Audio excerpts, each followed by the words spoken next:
is coming up. It's Charlie Kolar.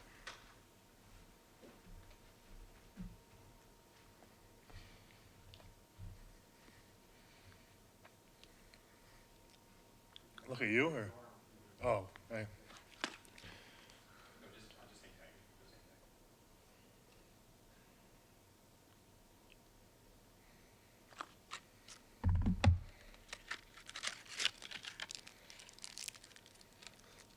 All right, Charlie. Our first question will come from Travis Hines of the Ames Tribune. Travis, unmute yourself and then go ahead. Hey, Charlie, we were just talking with Matt, and he mentioned, kind of the wear and tear that you were dealing with in the off season and the surgery for the sports hernia. I was wondering if you could just talk to us a little bit about what the off season of getting healthy was like for you, and obviously, it took a while for you to get back on the field. Yeah, I mean, I had it a few months ago. It's a pretty common surgery. I know Chase had it a few years ago. I know a lot of tight ends have it. It sucked for a while, just trying to rehab from that. But obviously, I was a little banged up at the beginning of the season, but I'm feeling pretty good. And yeah, it's just a part of the process of playing football, I guess. Did it make, I guess, your off season work more difficult? Did you have to, just take it easy, or what was that like? Yeah, the recovery from that's not terrible. You have to keep it easy for a month or two, but then you work way back into it. It's just like frustrating because I wanted to train. I couldn't for a little while, but yeah, it made it a little more difficult. But at the end of the day, it's just like people go through stuff all the time. Off-season surgery is just one more thing you have to do and bounce back from. I'm looking at you, right? Okay, my bad. Our next question will be from John Schaefer of WOI. John, go ahead. Charlie, when you first came into the program and talked with Coach Campbell, what was kind of that message around hope and change? And then how does it feel to see that kind of coming to fruition right now under this class's watch? Yeah, well, the great thing about Campbell is if you miss his message once, you'll get it again the next 10 weeks. So his thing was, I'm just kidding, but no, he was talking about, the truth is that, it was a leap of faith because, when I committed, I think we were 3-9 the year before. And it was a big step, but I believed in, what he was saying. And also, not just him, all of his coaches that he works with all echo and resound the image and the message that he sends out. So, yeah, I believed in, had faith in what they were talking about, and clearly they know what they're doing. So I think it was a good bleep. And with that, this past Saturday's win over Oklahoma, what did that mean to you personally, being from that area? Yeah,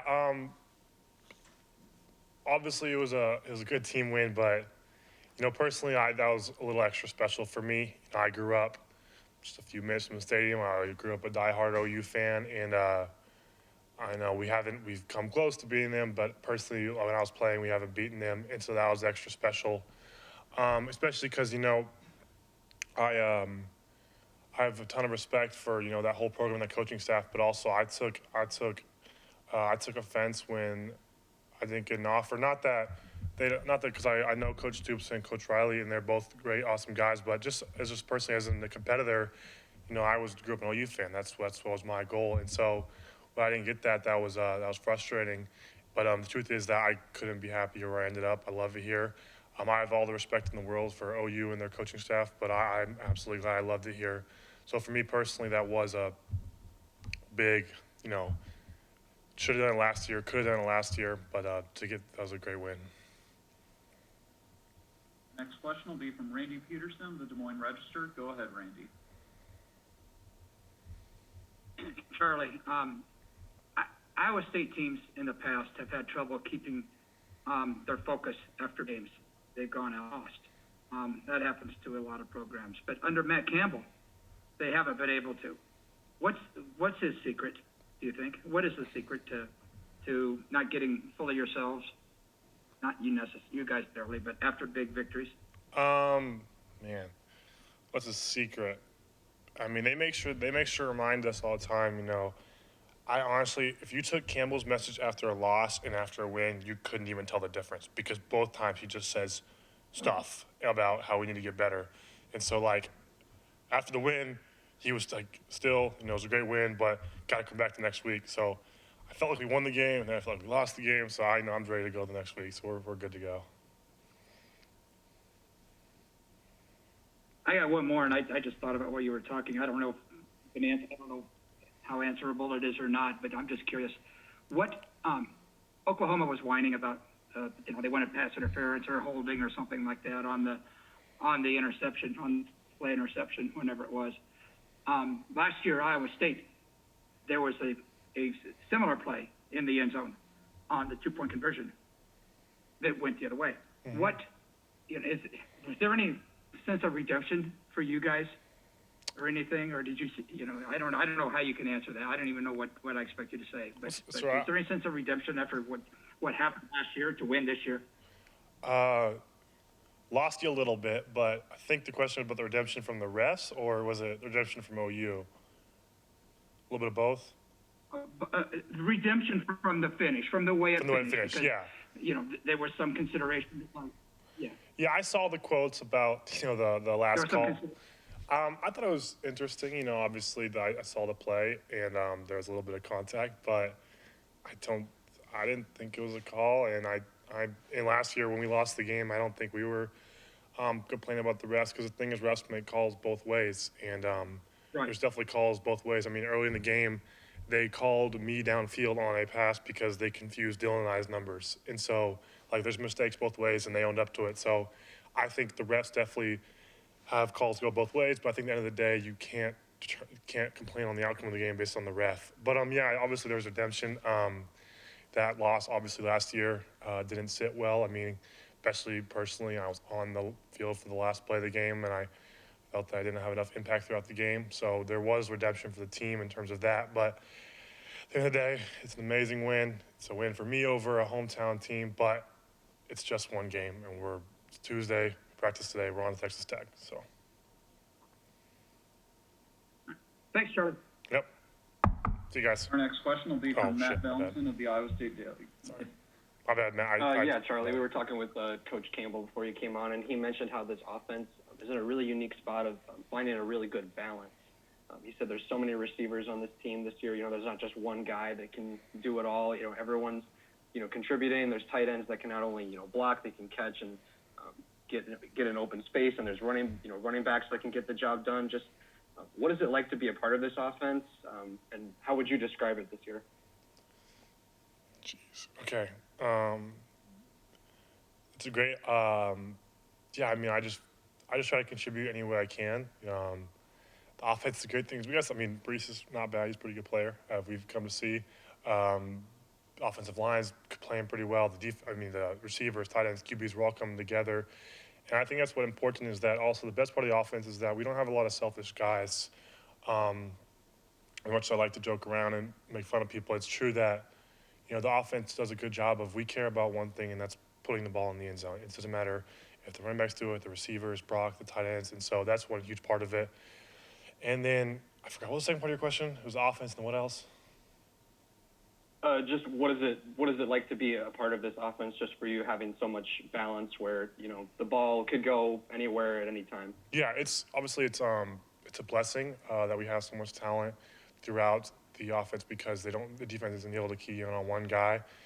And like I said, I just feel blessed to be a part of it, to do my small part, whatever I can do.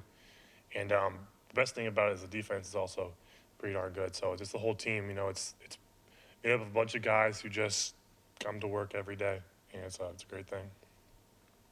I don't know how much you can divulge here, but I'm sure you saw, I can't remember if you're on the field or not for that play, but on Saturday, Dylan threw a pretty good pass to Chase there in a design play right there. Has there been any talks with you and Coach Campbell about you possibly getting a pass in, or possibly being on the receiving end of one of those? And what was that like, seeing that? Yeah, that's going to be our first play next week. We're going to roll out to me, and I'm going to throw it back to Dylan. So don't tell Texas Tech. But no, I'm just kidding. We had a discussion, and I got the short end of the stick. I did not get to participate in that play, so I am out for blood to get the next one. But obviously, it was pretty special to see a tight end throw to a tight end. I mean, when we got here, we played in 10 personnel most of the game, and tight ends were barely used.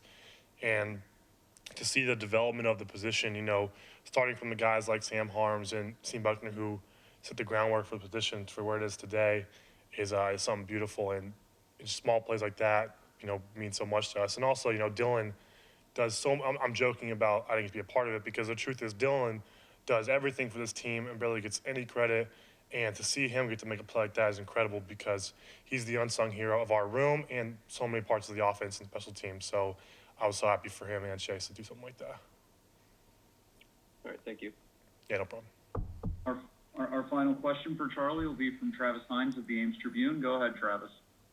I think it was after the TCU game, Brock talked a little bit about how you're the guy he looks for when a play doesn't necessarily go as designed. And I was just curious what it was like for you that first game having to watch, I guess especially in the second half where the offense couldn't quite get it going. And then, what you feel like you're able to bring now that you're back on the field. Yeah, obviously it was frustrating not being able to contribute that first game and be on the sideline. But at the end of the day, we didn't lose that game because I didn't play. We lose that game because the team didn't play well. I'm not so important to the team that matters that much. We didn't play well that first game, so while it was frustrating, we knew as a team, whether I was back or not, we had to play better, and that was the point of it. And yeah, I know Brock feels comfortable giving me a chance. I just try to do my best where I'm just getting in a spot where I can give him an option, and if it does come to me and I can't make a play on it, to make sure it ends up on the ground. So I try to do my best to make him feel comfortable and give him an opportunity, especially when he's scrambling. Thanks, Charlie. Thanks, guys. Thanks, Charlie.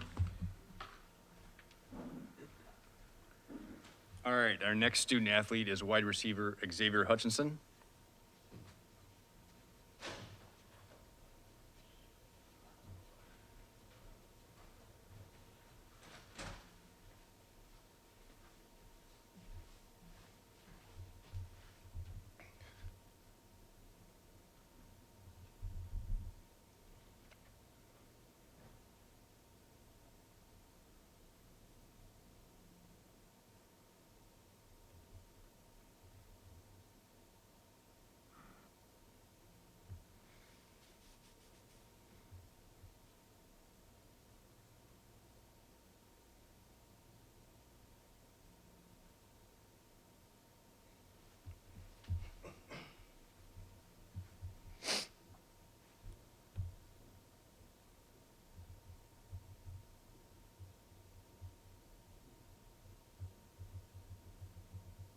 All right, Xavier, our first question for you will be from Jared Stansberry of Cyclone Fanatic. Go ahead, Jared.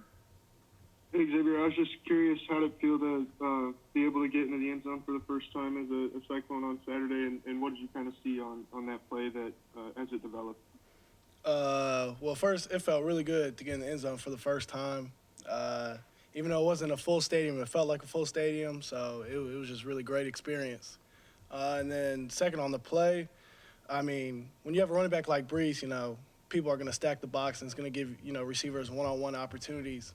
And on that play, I just saw the safety come down, so I kind of knew it was going to come to me. And then, Brock just does Brock, and he just throws the ball in a perfect spot where the corner can't play it. And I guess from there, kind of just took over. Our next question will be from John Schaefer of WOI. Go ahead, John. Xavier, what did you do to try and build instant chemistry with Brock, and what's kind of happened over these first 3 games to allow you to improve that chemistry? Just really learning. When you get put with a new quarterback, it can be, a fuzzy feeling, especially when you're with a good quarterback. You just try to make plays right away. And I think Brock really calmed me down a little bit. He just told me just to play, how I play. And I think that really helped me, and that just kind of built the chemistry from there, and also in practice, just trying to get routes on air and stuff and just trying to make, the best of what we can, of the opportunity that we were given. Our next question will be from Matt Bellinson of the Iowa State Daily. Go ahead, Matt. Hey, Xavier, going back to something you just mentioned about Brees' impact on what the defense shows you guys when you're on offense, not just in terms of just Brees, but this offense as a whole. Coach Campbell and Charlie both said, there's so many weapons on this offense that there's a lot of balance there, and that creates problems for the defense to kind of prioritize who they're going to go after. I'm just curious, just in your first couple of games with this offense, and see what defenses give you guys on the field. How impressive have you seen this offense get, and just how important is it to have that balance when you're going up against Big 12 defenses? It's really important. You know, I think it gives the opposing defensive coordinator a lot to think about. You just can't key in on one player or one play. It's really our whole system. Our whole system is just really great, and I think you kind of seen that we've grown a little bit as each game goes on. Like you said, I mean, from our skilled players to even our offensive linemen, they've all done a great job, and I've seen the progress in each week.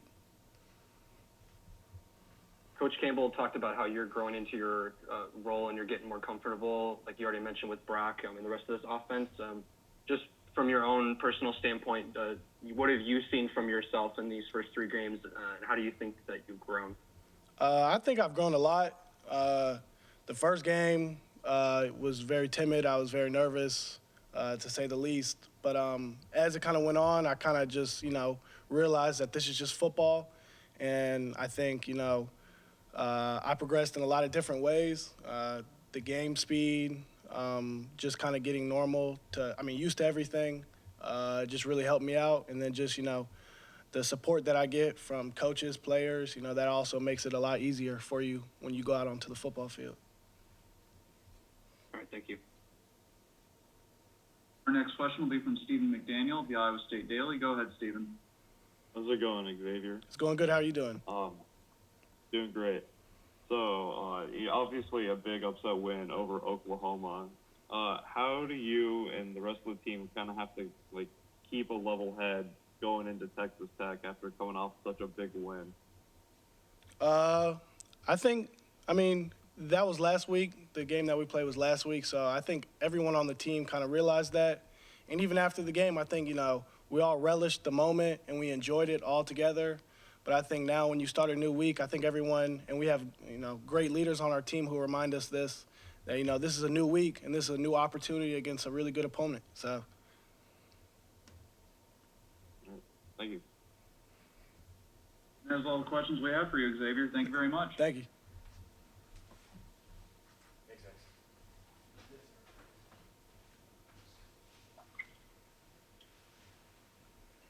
All right, our final student athlete is linebacker Jake Hummel, and he'll be coming to the podium in a moment.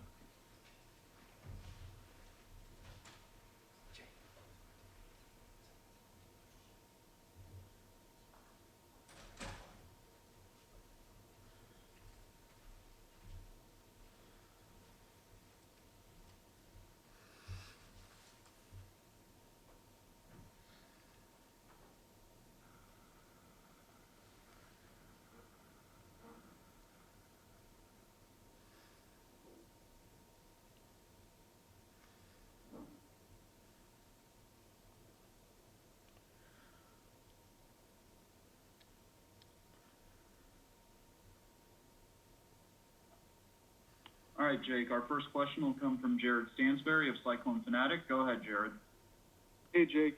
Your time at Iowa State has obviously been pretty interesting. You were a big piece of the special teams units and stuff like that, and then got some spot time with the defense in the past couple of years. But playing behind Marcel, and then how did that prepare you for where you're at now and being able to step into a starting role as a senior?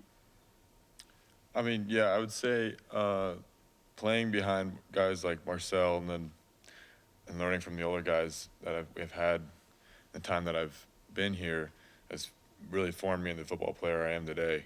Completely. I owe a lot to those guys like Joel Lanning, and even those guys from that class, because even from the moment I got here, everyone in the room took me in and basically helped me to be the player I am today, and allowed me to step into the role as a starter now. So obviously I appreciate them with everything, and I owe them a lot. So it's pretty cool to play behind those guys. Coach Campbell talked earlier about giving a captaincy to all the guys in your class, and then a few of the juniors. What did that mean to you guys to be all named captains at the same time, I guess? I think it was just took the role of, it's more extended the leadership role into everyone's hands in that class, because I think in the past it's more, if you weren't a captain, maybe you didn't feel like you had just as much power as those guys that were captain. But now that he kind of put us in that situation, it kind of allowed us to remember that like everyone in that class and like in those leadership roles, we all have just as much impact as the other, and we can each say what we think to the team, and what we say matters. So I think that's pretty cool, and it's a great opportunity from Campbell, I think. Next question will be from John Schaefer of WOI. Go ahead, John. Jake, can we go back to your recruiting a little bit? What was the message from Matt Campbell as far as the hope and change kind of getting this program to where it is today? And what's it like to see it come to fruition a bit? Yeah, I mean, he always kind of mentions how like my class was kind of the last class that he recruited, where he kind of had to just tell these kids that like he had nothing to prove their success behind it here at Iowa State. So we were kind of last class that we knew we weren't coming into something that wasn't great, you know. And I mean, I knew that, and the rest of my class did.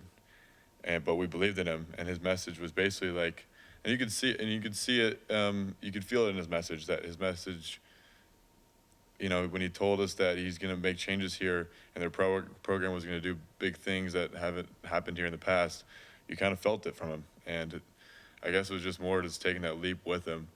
That's all you could really do at that point, because there was they had nothing proven yet. And then also, what's it like having your younger brother around the program? And I've got to ask about your guys' team pictures. Was it a bad mustache competition or what? Well, yeah. Obviously, it's fun having Levi around. Yeah, you know, he's always kind of, in a weird way, almost kind of followed me and just my life. Not in a bad way, obviously. Just like, you know, we each make our own decisions, but he kind of has ended up doing the same things and wanting the same things of myself. So obviously, like, you know, we and him are pretty close, and having him show up with this program with me is pretty incredible. And because you know, I get to see him every day, and I get to help him out as well through his process as a freshman, everything. But yeah, and the mustache thing actually kind of is a little competition, weirdly. But yeah, so we're kind of trying to outdo each other on the mustaches. Our next question will be from Stephen McDaniel of the Iowa State Daily. Go ahead, Stephen. How's it going, Jake? Good, how are you?